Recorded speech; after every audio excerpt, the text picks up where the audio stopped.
Hello friends, இன்றைக்கி நம்ம என்ன வீடியோ பார்க்க போகிறோம்னா, உடனடியாக பருப்பு இல்லாத இன்ஸ்டன்ட் சாம்பார் எப்படி தயாரிக்கிறேன்னு தான் பார்க்க போகிறோம். அதுக்கு அடுப்பை பற்ற வச்சு ஒரு கடாயை வச்சு, கடாய் காஞ்சதும் 2 டீஸ்பூன் ஆயில் காஞ்சதும் 1 டீஸ்பூன் கடுகு பொரிஞ்சதும் ஒரு 2 பொடி வெங்காயம், சின்ன வெங்காயம், உள்ளி இருக்குல்ல, அதை போட்டுட்டு ஒரு கொத்து கருவேப்பிலை, ஒரு 1/2 டீஸ்பூன் ஜீரகம், இது எல்லாத்தையும் போட்டு நல்லா பொரிஞ்ச உடனே 1 டீஸ்பூன் சாம்பார் பவுடரை போடும்போது அடுப்பை சிம்மில் வச்சுக்கோங்க.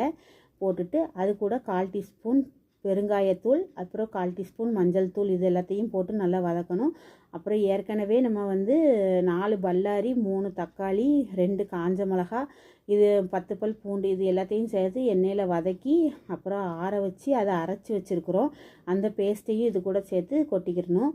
போட்டுட்டு அதை போட்ட பிந்தி அதுக்கு தேவையான அளவு உப்பு 1 டீஸ்பூன் உப்பு போடுங்க. உப்பு போட்ட உடனே நல்லா மிக்ஸ் பண்ணி விட்டுட்டு அது கூட ஒரு நெல்லிக்காய் சைஸ் அளவு புளி, கொஞ்சோண்டு புளியை தண்ணியில் கரைச்சி வச்சுருக்கேன், அதையும் சேர்த்து ஊற்றி நல்லா கிண்டி அப்புறம் இறக்கிற வேண்டியதான். உடனடியாக இன்ஸ்டன்ட் சாம்பார் தயாராகிட்டு. ஃப்ரெண்ட்ஸ், எப்படி இருக்குன்னு டேஸ்ட்டு பார்த்துட்டு என்கிட்ட சொல்லுங்கள். நீங்களும் அதே மாதிரி செஞ்சு பாருங்கள். வீட்டில் சுட இட்லிக்கு தொட்டு சாப்பிட்றதுக்கு ரொம்ப டேஸ்ட்டாக இருக்கும். ஃப்ரெண்ட்ஸ், பருப்பு சாப்பிட முடியாதவங்க இந்த மாதிரி சாம்பார் செஞ்சு சாப்பிட்டா ரொம்ப நல்லாயிருக்கும்.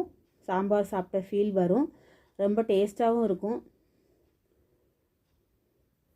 நீங்களும் இதை மாதிரி செஞ்சு பார்த்துட்டு உங்களுக்கு பிடிச்சிருந்தா கமெண்டில் சொல்லுங்கள். என்னுடைய சூடான இட்லி எப்படி தயாராகிட்டு பார்த்தீங்களா? சாஃப்டாக இருக்கும் இட்லி ரொம்ப. பார்த்தீங்களா? அதில் தொட்டு சாப்பிட்டா செமையாக இருக்கும். நீங்களும் செஞ்சு பார்த்துட்டு எப்படி இருக்குன்னு எனக்கு கமெண்டில் சொல்லுங்கள். என்னுடைய இது சமையல் பிடிச்சிருந்தா உங்கள் கெவின் விலாக்ஸை சப்ஸ்கிரைப் பண்ணுங்கள், ஷேர் பண்ணுங்கள், கமெண்ட் பண்ணுங்கள், லைக் பண்ணுங்கள். பாய்.